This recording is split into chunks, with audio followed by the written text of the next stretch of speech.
1. Without, the night was cold and wet, but in the small parlour of Laburnum Villa the blinds were drawn and the fire burned brightly. Father and son were at chess. The former, who possessed ideas about the game involving radical changes, putting his king into such sharp and unnecessary perils that it even provoked comment from the white-haired old lady knitting placidly by the fire. "Hark at the wind," said Mr. White, who, having seen a fatal mistake after it was too late, was amiably desirous of preventing his son from seeing it. "I'm listening," said the latter, grimly surveying the board as he stretched out his hand. "Check." "I should hardly think that he'd come tonight," said his father, with his hand poised over the board. "Mate," replied the son. "That's the worst of living so far out," bawled Mr. White, with sudden and unlooked-for violence. "Of all the beastly, slushy, out-of-the-way places to live in, this is the worst. Pathway's a bog and the road's a torrent. I don't know what people are thinking about. I suppose because only 2 houses on the road are let, they think it doesn't matter." "Never mind, dear," said his wife soothingly. "Perhaps you'll win the next one." Mr. White looked up sharply, just in time to intercept a knowing glance between mother and son. The words died away on his lips, and he hid a guilty grin in his thin grey beard. "There he is," said Herbert White, as the gate banged to loudly, and heavy footsteps came toward the door. The old man rose with hospitable haste, and opening the door was heard condoling with the new arrival. The new arrival also condoled with himself, so that Mrs. White said "Tch," and coughed gently as her husband entered the room, followed by a tall, burly man, beady of eye and rubicund of visage. "Sergeant Major Morris," he said, introducing him. The sergeant major shook hands, and taking the proffered seat by the fire, watched contentedly while his host got out whisky and tumblers, and stood a small copper kettle on the fire.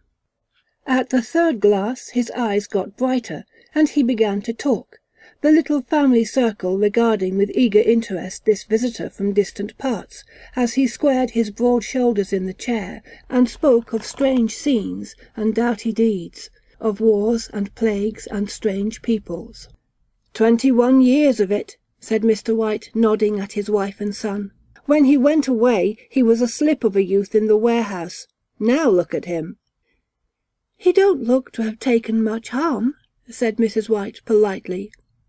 "I'd like to go to India myself," said the old man. "Just to look round a bit, you know."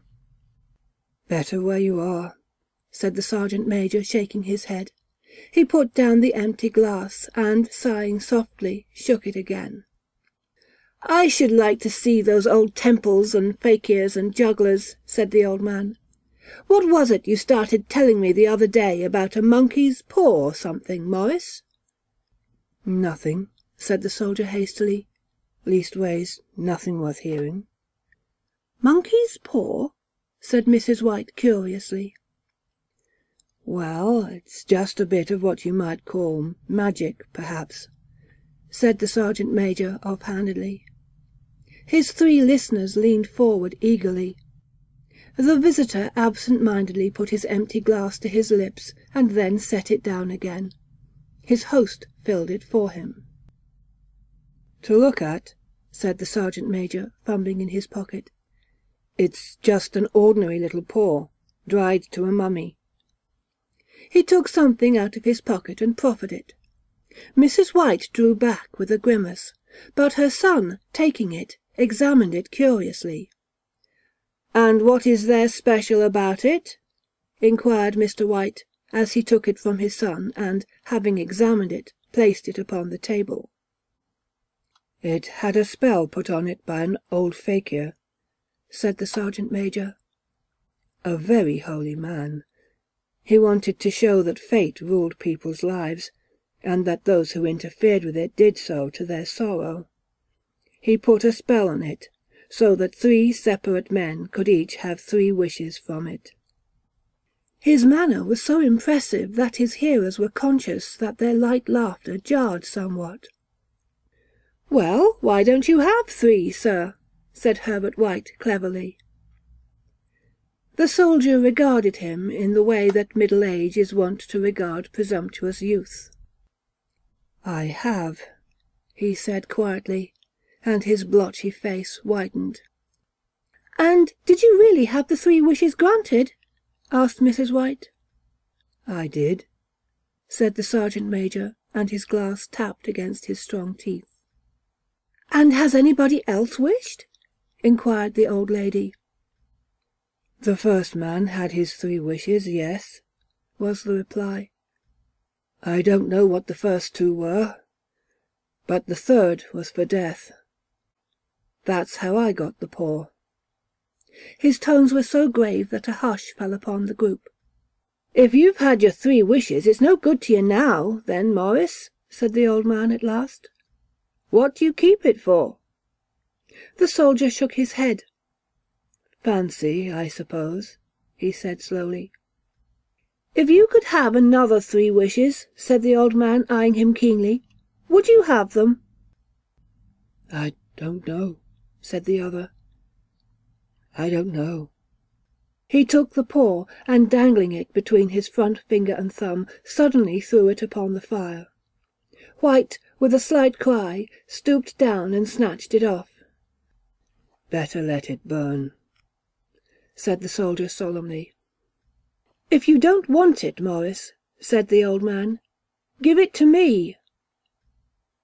"I won't," said his friend doggedly. "I threw it on the fire. If you keep it, don't blame me for what happens. Pitch it on the fire again, like a sensible man." The other shook his head and examined his new possession closely. "How do you do it?" he inquired. "Hold it up in your right hand and wish aloud," said the sergeant-major. "But I warn you of the consequences." "Sounds like the Arabian Nights," said Mrs. White as she rose and began to set the supper. "Don't you think you might wish for 4 pairs of hands for me?" Her husband drew the talisman from his pocket, and then all 3 burst into laughter as the sergeant-major, with a look of alarm on his face, caught him by the arm. "If you must wish," he said gruffly, "wish for something sensible." Mr. White dropped it back into his pocket, and, placing chairs, motioned his friend to the table. In the business of supper the talisman was partly forgotten, and afterward the 3 sat listening in an enthralled fashion to a second instalment of the soldier's adventures in India. "If the tale about the monkey paw is not more truthful than those he has been telling us," said Herbert, as the door closed behind their guest, just in time for him to catch the last train, "we shan't make much out of it." "Did you give him anything for it, father?" inquired Mrs. White, regarding her husband closely. "A trifle," said he, colouring slightly. "He didn't want it, but I made him take it, and he pressed me again to throw it away." "Likely?" said Herbert with pretended horror. "Why, we're going to be rich and famous and happy. Wish to be an emperor, father, to begin with, then you can't be henpecked." He darted round the table, pursued by the maligned Mrs. White, armed with an antimacassar. Mr. White took the paw from his pocket and eyed it dubiously. "I don't know what to wish for, and that's a fact," he said slowly. "It seems to me I've got all I want." "If you only cleared the house you'd be quite happy, wouldn't you?" said Herbert, with his hand on his shoulder. "Well, wish for £200 then. That'll just do it." His father, smiling shamefacedly at his own credulity, held up the talisman, as his son, with a solemn face somewhat marred by a wink at his mother, sat down at the piano and struck a few impressive chords. "I wish for £200, said the old man distinctly. A fine crash from the piano greeted the words, interrupted by a shuddering cry from the old man. His wife and son ran toward him. "It moved," he cried, with a glance of disgust at the object as it lay on the floor. "As I wished.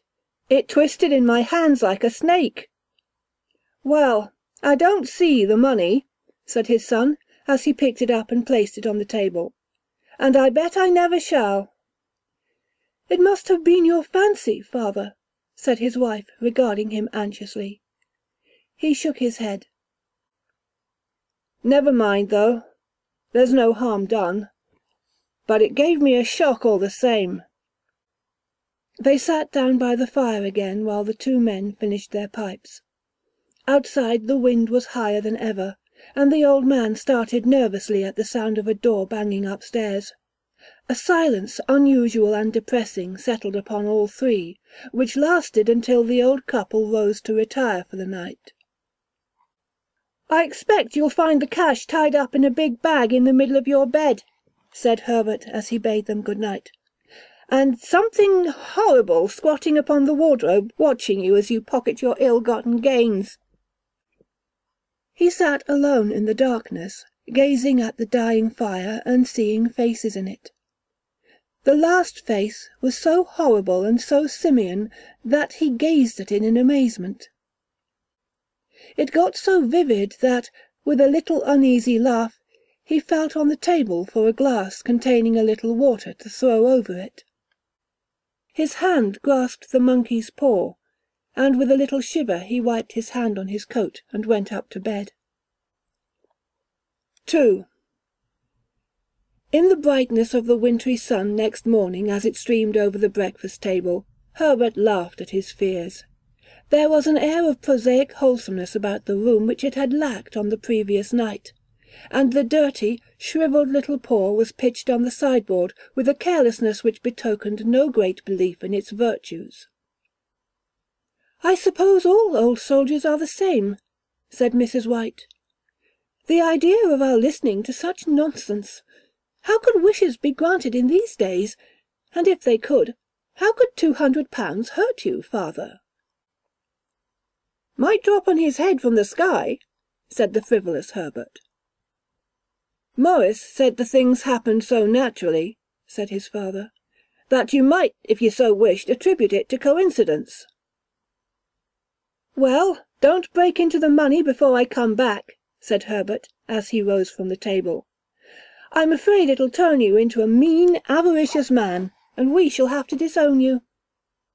His mother laughed, and following him to the door, watched him down the road, and returning to the breakfast table, was very happy at the expense of her husband's credulity. All of which did not prevent her from scurrying to the door at the postman's knock, nor prevent her from referring somewhat shortly to retired sergeant-majors of bibulous habits, when she found that the post brought a tailor's bill. "Herbert will have some more of his funny remarks, I expect, when he comes home," she said as they sat at dinner. "I dare say," said Mr. White, pouring himself out some beer. "But for all that the thing moved in my hand. That I'll swear to." "You thought it did," said the old lady soothingly. "I say it did," replied the other. "There was no thought about it. I had just— What's the matter?" His wife made no reply. She was watching the mysterious movements of a man outside, who, peering in an undecided fashion at the house, appeared to be trying to make up his mind to enter. In mental connection with the £200, she noticed that the stranger was well dressed, and wore a silk hat of glossy newness. 3 times he paused at the gate, and then walked on again. The 4th time he stood with his hand upon it, and then with sudden resolution flung it open and walked up the path. Mrs. White at the same moment placed her hands behind her, and hurriedly unfastening the strings of her apron, put that useful article of apparel beneath the cushion of her chair. She brought the stranger, who seemed ill at ease, into the room. He gazed at her furtively, and listened in a preoccupied fashion as the old lady apologized for the appearance of the room, and her husband's coat, a garment which he usually reserved for the garden. She then waited as patiently as her sex would permit for him to broach his business. But he was at first strangely silent. "I was asked to call," he said at last, and stooped and picked a piece of cotton from his trousers. "I come from Moore and Meggins." The old lady started. "Is anything the matter?" she asked breathlessly. "Has anything happened to Herbert? What is it? What is it?" Her husband interposed. There, mother," he said hastily. "Sit down and don't jump to conclusions. You've not brought bad news, I'm sure, sir." And he eyed the other wistfully. "I'm sorry," began the visitor. "Is he hurt?" demanded the mother. The visitor bowed in assent. "Badly hurt," he said quietly. "But he is not in any pain." "Oh, thank God," said the old woman, clasping her hands. "Thank God for that. Thank—" She broke off suddenly as the sinister meaning of the assurance dawned upon her, and she saw the awful confirmation of her fears in the other's averted face. She caught her breath, and turning to her slower-witted husband, laid her trembling old hand upon his. There was a long silence. "He was caught in the machinery," said the visitor at length, in a low voice. "Caught in the machinery," repeated Mr. White in a dazed fashion. "Yes." He sat staring blankly out at the window, and taking his wife's hand between his own, pressed it as he had been wont to do in their old courting days nearly 40 years before. "He was the only one left to us," he said, turning gently to the visitor. "It is hard." The other coughed and, rising, walked slowly to the window. "The firm wished me to convey their sincere sympathy with you in your great loss," he said, without turning round. "I beg that you will understand I am only their servant and merely obeying orders." There was no reply. The old woman's face was white, her eyes staring and her breath inaudible. On the husband's face was a look such as his friend the sergeant might have carried into his first action. "I was to say that Moore and Meggins disclaim all responsibility," continued the other. "They admit no liability at all, but, in consideration of your son's services, they wish to present you with a certain sum as compensation." Mrs. White dropped his wife's hand and, rising to his feet, gazed with a look of horror at his visitor. His dry lips shaped the words. "How much?" £200, was the answer. Unconscious of his wife's shriek, the old man smiled faintly, put out his hands like a sightless man, and dropped, a senseless heap, to the floor. 3. In the huge new cemetery, some 2 miles distant, the old people buried their dead, and came back to a house steeped in shadow and silence. It was all over so quickly that at first they could hardly realize it, and remained in a state of expectation as though of something else to happen, something else which was to lighten this load, too heavy for old hearts to bear. But the days passed and expectation gave place to resignation. The hopeless resignation of the old, sometimes miscalled apathy. Sometimes they hardly exchanged a word, for now they had nothing to talk about, and their days were long to weariness.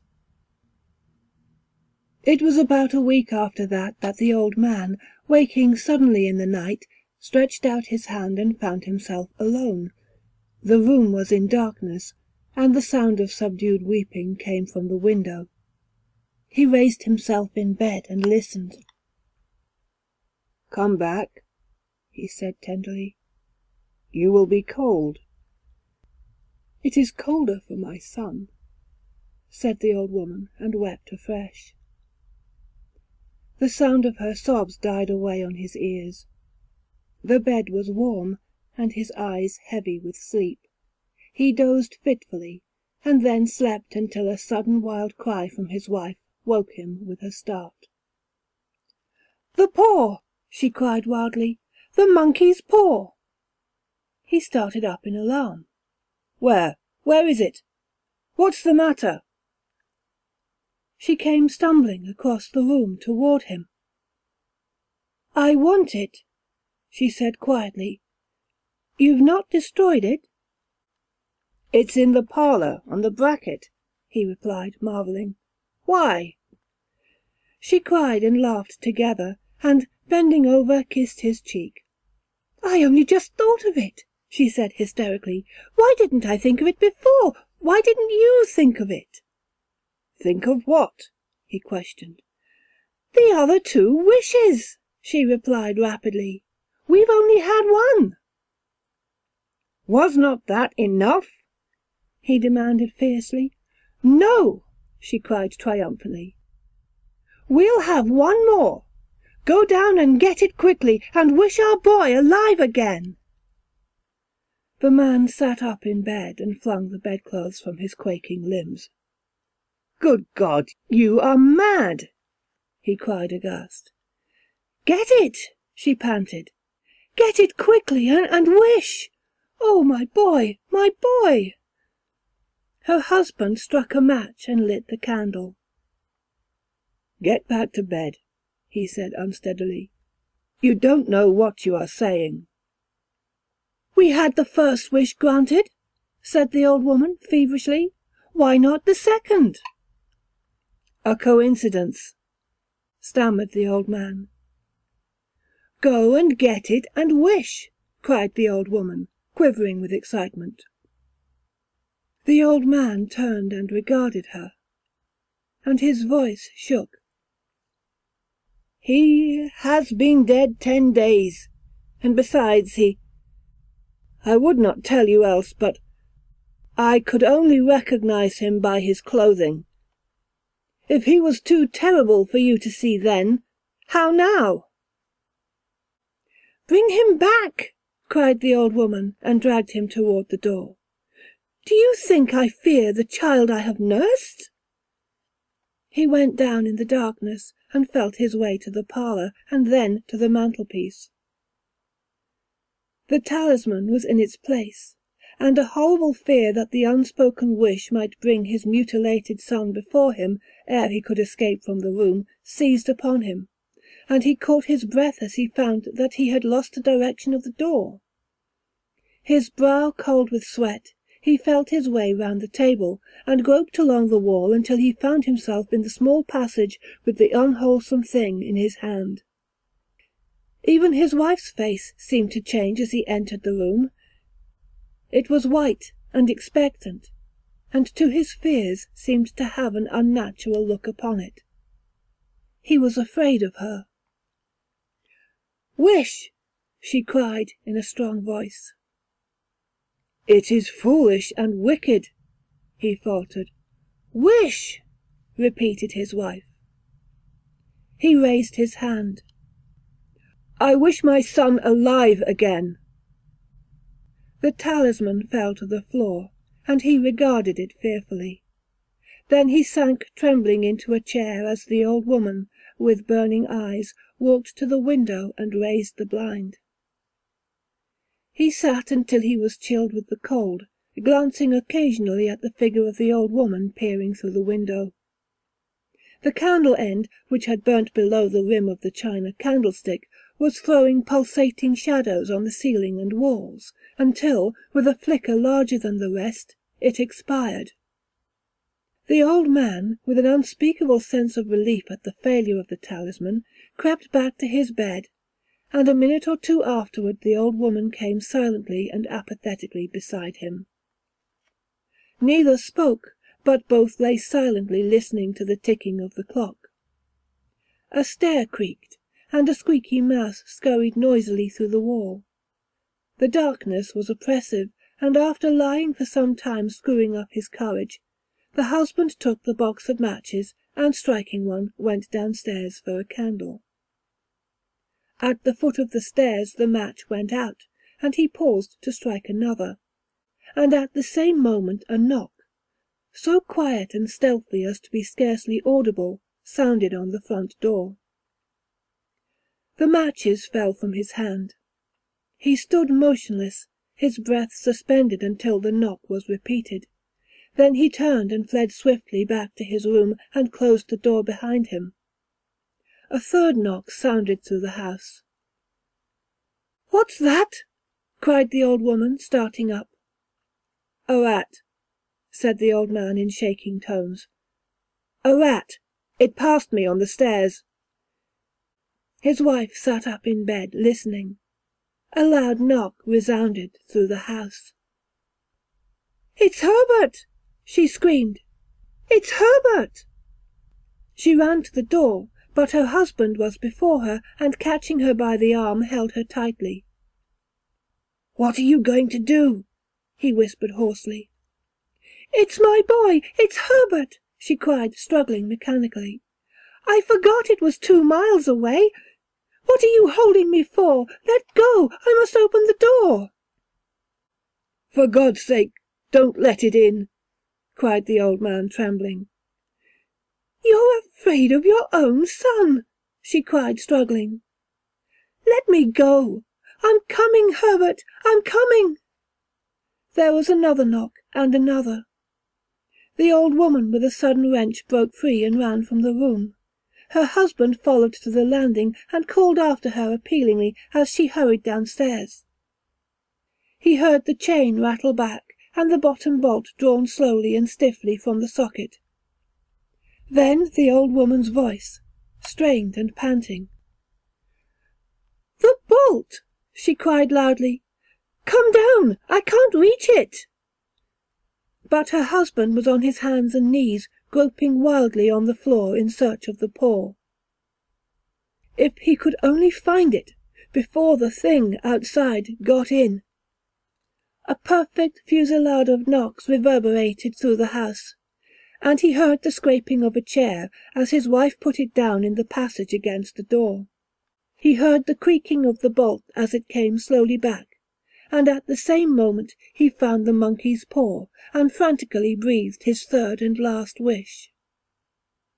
The knocking ceased suddenly, although the echoes of it were still in the house.